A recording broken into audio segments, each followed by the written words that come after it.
एक दूसरा फिर से बनाते example, y1 is equal to beta 1 0, beta 1 1, अरे 1 2, बीटा 2, और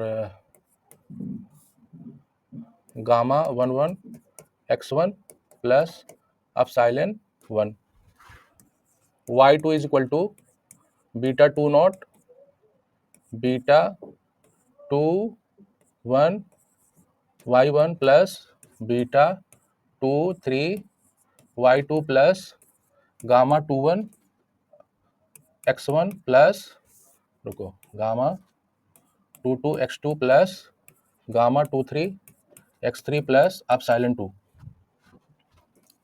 y3 बीटा 3 0, बीटा 3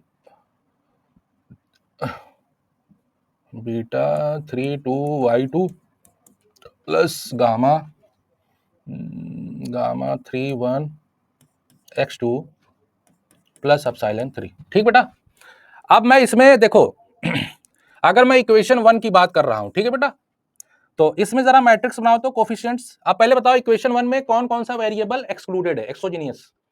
देखो इस इक्वेशन में देखो, हाँ बेटा, अच्छा रुको, इक्वेशन 2 भी लिख दूं, इक्वेशन 3। ये पूरा होल मॉडल को आप एसईएम मॉडल बोलते हैं, ठीक है।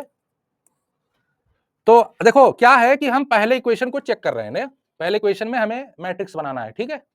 तो पहले इक्वेशन में आप सभी लोग देख लो, पहले मेरे क्वेश्चन का आंसर दो कि पहले इक्वेशन, पहले ये बताओ टोटल एक्सोजीनियस वेरिएबल कितने हैं इसमें? 3 है। कौन कौन सा है? ना ना, एक्सोजीनियस बताओ पहले, एक्सोजीनियस कितने, कौन कौन से हैं? x1 x3। पहले इक्वेशन में आपका कौन से एक्सोजीनियस वेरिएबल नहीं है, मतलब एक्सक्लूडेड है? x2 या x3 नहीं है ना।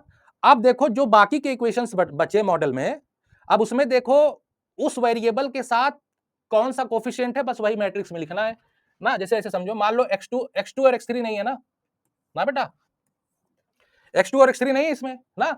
अब जरा इक्वेशन 2 और 3 में देख लो कि x2 अगर है तो कहां है और उसका कोफिशिएंट क्या है, बस देखो क्या है कोफिशिएंट, बताओ। सब लोगों का मुझे सहयोग चाहिए, बताइए।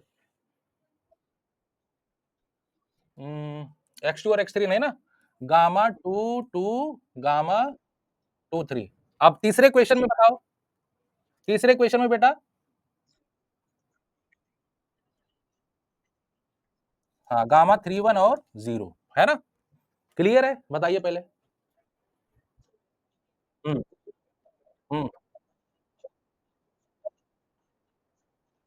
हाँ,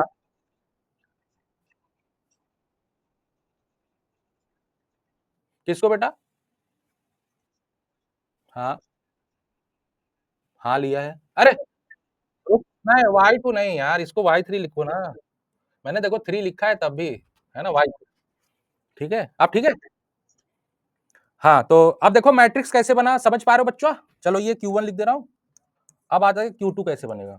अब जरा इक्वेशन 2 देख लो, इक्वेशन 2 देख लो और फिर उसका मैट्रिक्स बनाते हैं हम लोग, है ना। पहले देखो इक्वेशन 2 में कौन सा एक्सोजीनियस वेरिएबल नहीं है, रुको मैं हट जाता हूं। x1 नहीं है बेटा, तो बस बस x1 ही लिखा जाएगा, है ना। अब बाकी के इस इक्वेशन को छोड़ करके इसमें और इसमें देखो x1 है क्या? देखो पहले में है तो उसका क्या हो जाएगा, गामा 1 1, और दूसरे में 0, मतलब आपको एक कॉलम वेक्टर मिलेगा, ठीक है, क्लियर है। चलो तीसरा देख लेते हैं। अब बताओ इस इक्वेशन में कौन कौन सा एक्सोजीनियस वेरिएबल इंक्लूडेड नहीं है, मतलब एक्सक्लूडेड है? x1 और x3 है ना। तो यहां पे लिखो x1 और यहां पे लिखो x3, ठीक है। अब जरा इनका मैट्रिक्स बनाओ तो। ये देखो इसमें से आपको नहीं बनाना है, इसमें और इसमें से बनाना है, ठीक है। तो ये आपका क्या हो जाएगा, गामा 1 1, और x3 है इसमें नहीं, 0। अब दूसरे इक्वेशन में आ जाओ, है, हाँ x1 नहीं है ना, 0, x3 है, हाँ 2 3। पहले बताओ बच्चों ये समझ में आ रहा है? हाँ समझ में आया सबको? पहले ये बताओ कैसे बन रहा है मैट्रिक्स, है ना। अरे समझ में आ गया होगा मेरे हिसाब से, है कि नहीं बेटा? 2 3 लोग थम्स अप दिए।